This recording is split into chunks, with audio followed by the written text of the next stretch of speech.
Bonsoir, c'est le Verseau. J'espère que tu vas bien, que tu as passé une belle semaine. Je suis heureux de te retrouver aujourd'hui pour une vidéo un petit peu différente, puisque nous allons dessiner et raconter une histoire. J'espère que cela te détendra et t'aidera à t'endormir.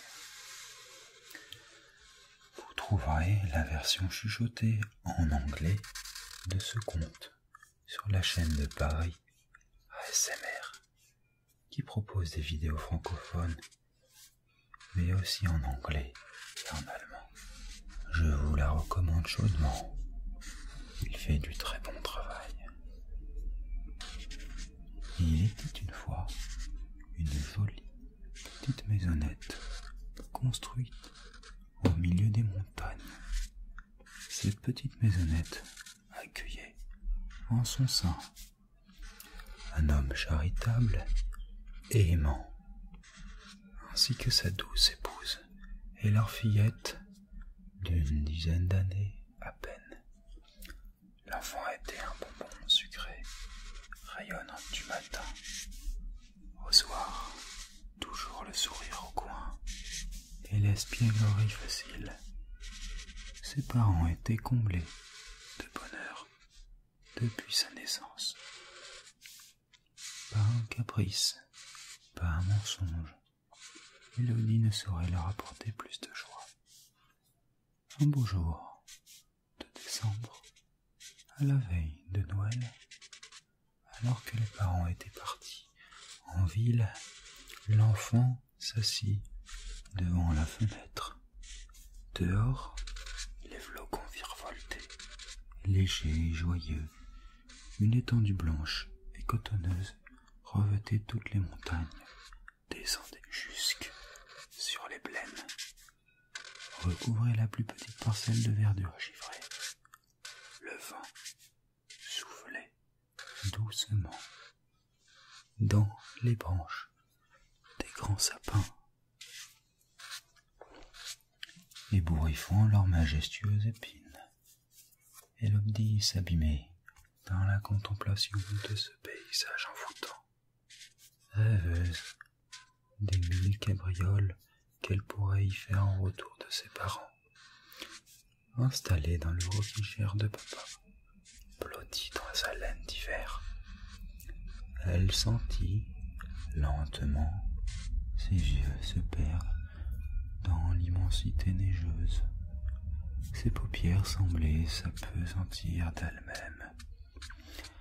Alors, Élodie se laissa glisser vers les douces vapes du sommeil, bercée par le crépitement du feu de cheminée.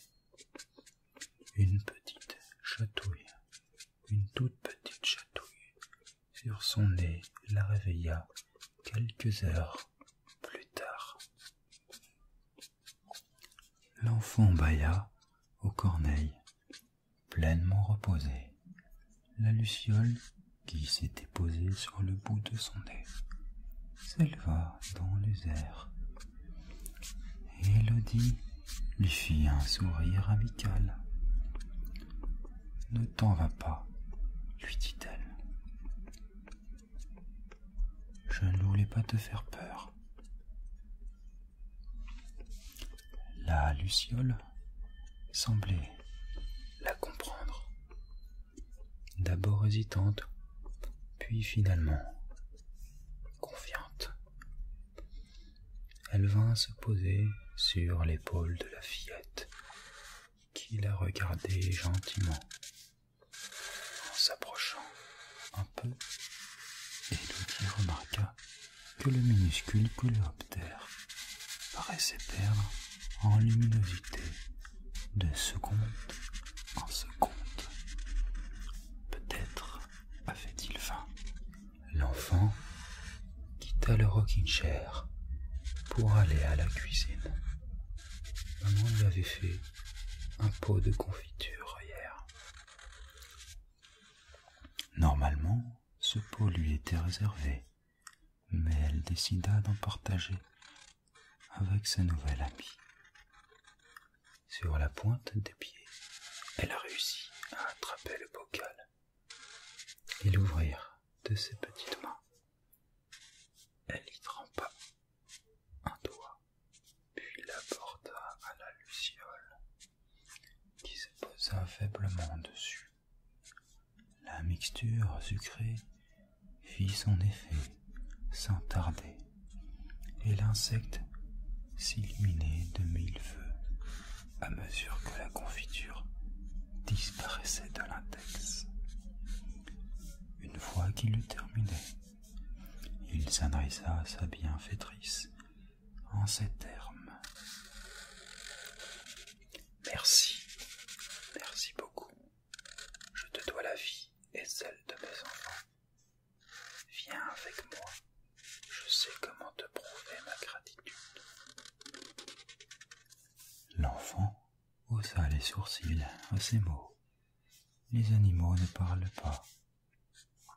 Pourtant, la luciole voltait déjà vers la porte d'entrée, comme si elle lui demandait de la suivre. Élodie s'approcha à nouveau de la fenêtre, les yeux ensommeillés.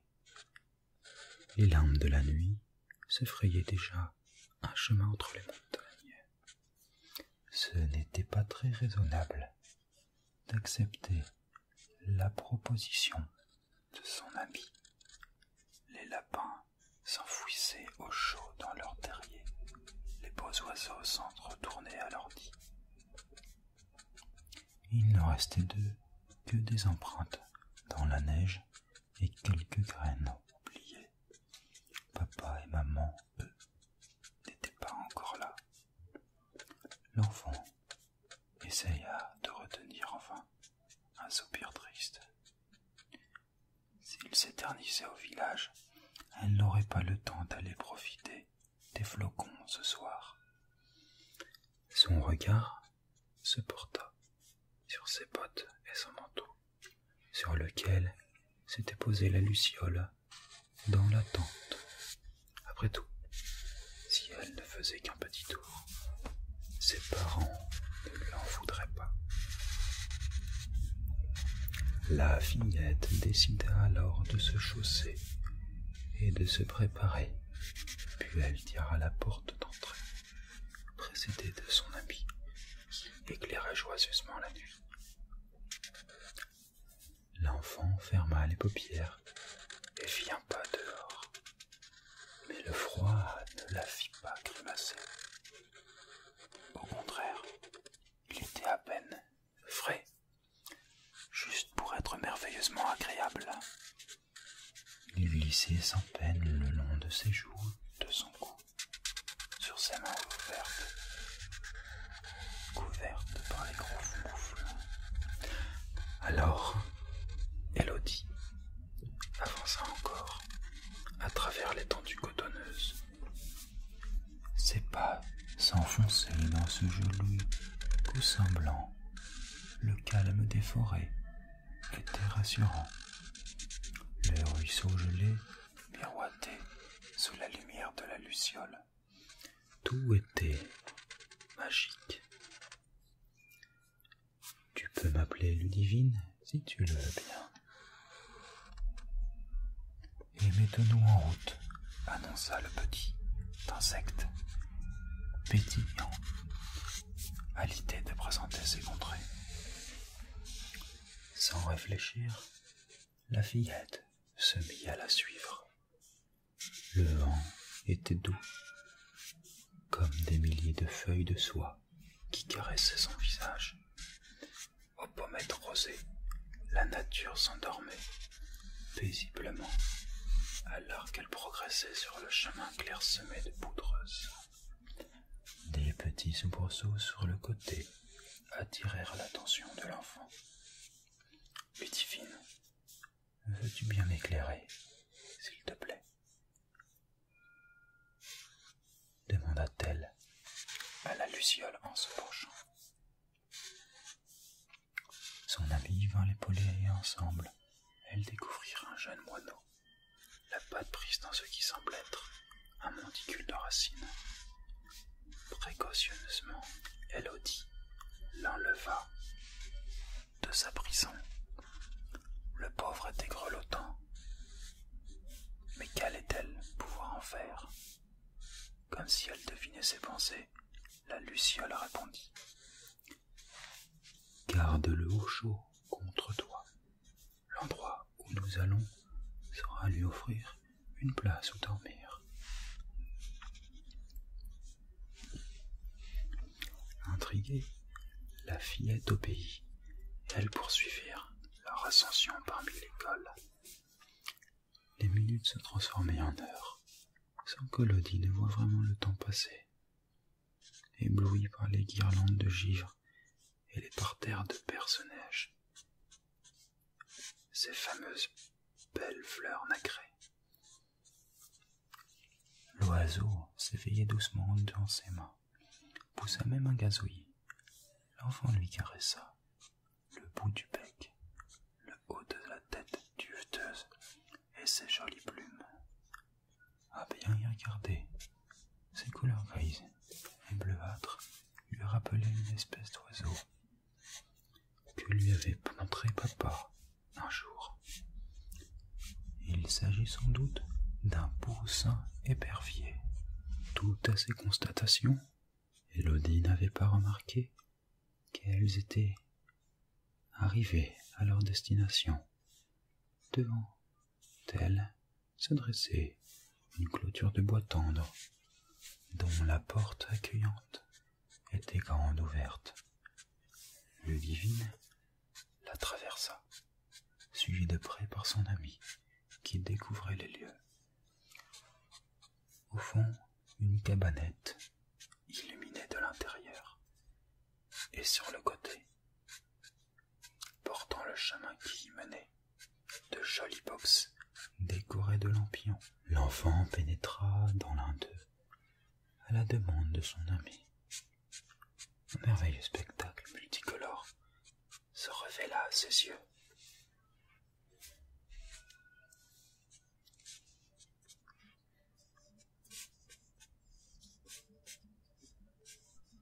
Ramages et plumages de toutes parts. Il s'agissait de la maison des oiseaux. À l'écoute de ces pépiments, le poussin épervier s'éveillait pour de bon, et d'une aile hésitante, il s'envola vers ses semblables, annonçant un gazouillis joyeux à l'intention d'Élodie.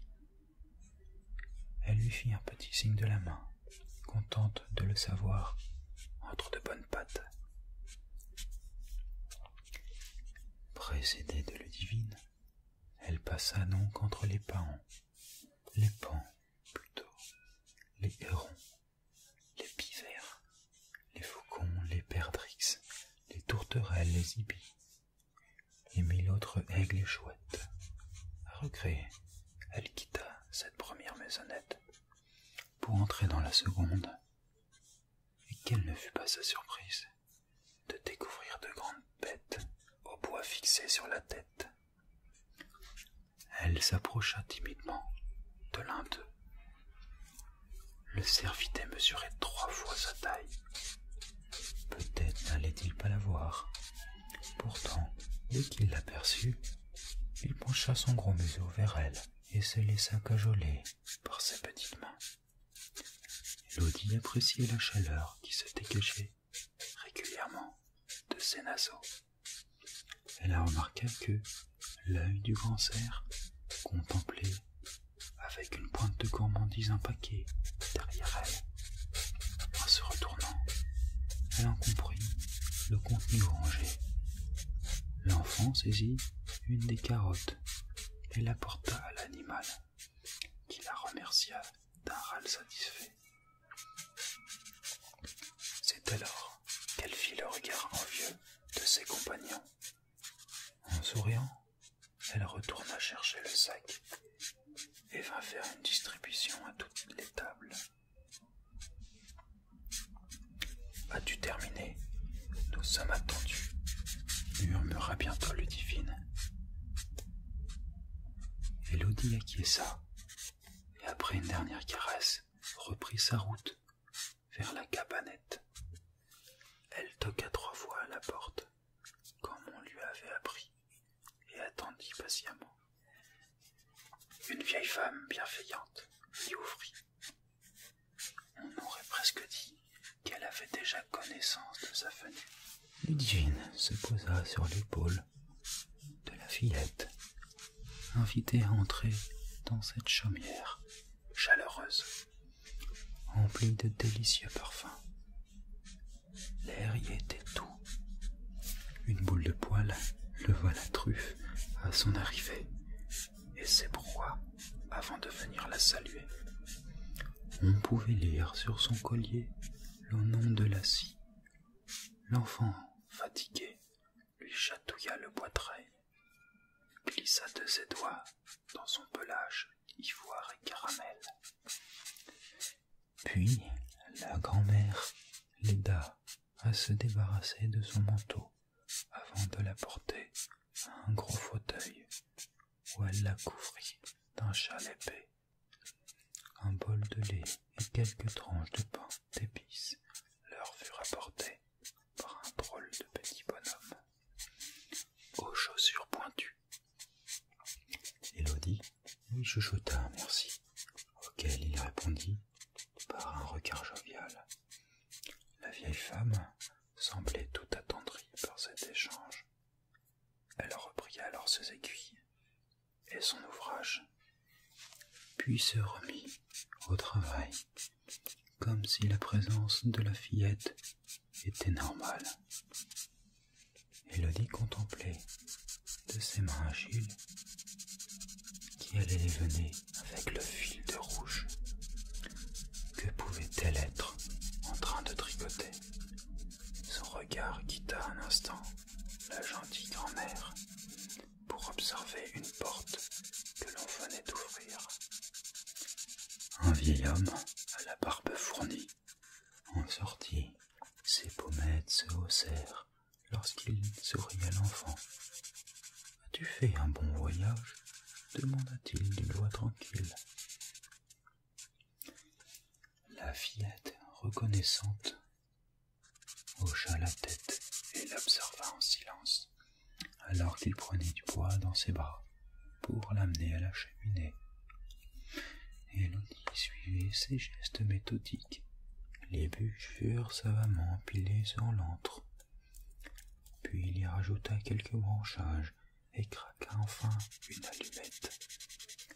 Un feu aux couleurs joyeuses prit doucement naissance. L'homme restait à côté avec son tisonnier, remuait avec précaution les braises incandescentes. Ludivine s'était assoupie sur son épaule, la scie dormait à point fermé dans son panier. Seul le crépitement de la cheminée murmurait dans le salon paisible. La vieille dame s'étira. Elle venait de terminer son tricot, qu'elle tendit à son mari, heureux du résultat. Il marcha vers Élodie, qui commençait à bâiller, et lui déposa leur cadeau sur la tête. L'enfant vit un pompon blanc lui glisser sur le nez. L'homme ajusta alors son petit chapeau et s'éloigna pour contempler le tableau, aussi ravi que sa femme. « Il te va très bien, » dirent-ils. La fillette leur sourit dans les brumes du sommeil. Elle eut à peine le temps de réaliser que la coiffe qu'elle portait était la même que celle de ses 2 hôtes. Ses paupières tombaient lentement. La chaleur du feu l'étreignait doucement et lui caressait le dos, comme le fait parfois maman, et puis les cheveux, comme le fait parfois papa. C'était comme si ils étaient là. Élodie rouvrit à demi les yeux sur ses parents, père marchait au-dessus d'elle, souriant. L'enfant se redressa sur son rocking-chair. La nuit commençait à peine à tomber dehors. Avait-elle rêvé? Nous ne voulions pas te réveiller, ma puce. Tu peux te rendormir. Tiens, d'où lui vient ce bonnet rouge? S'interrogea papa. Un sourire radieux illumina alors les lèvres d'Élodie, qui répondit doucement avant de s'endormir.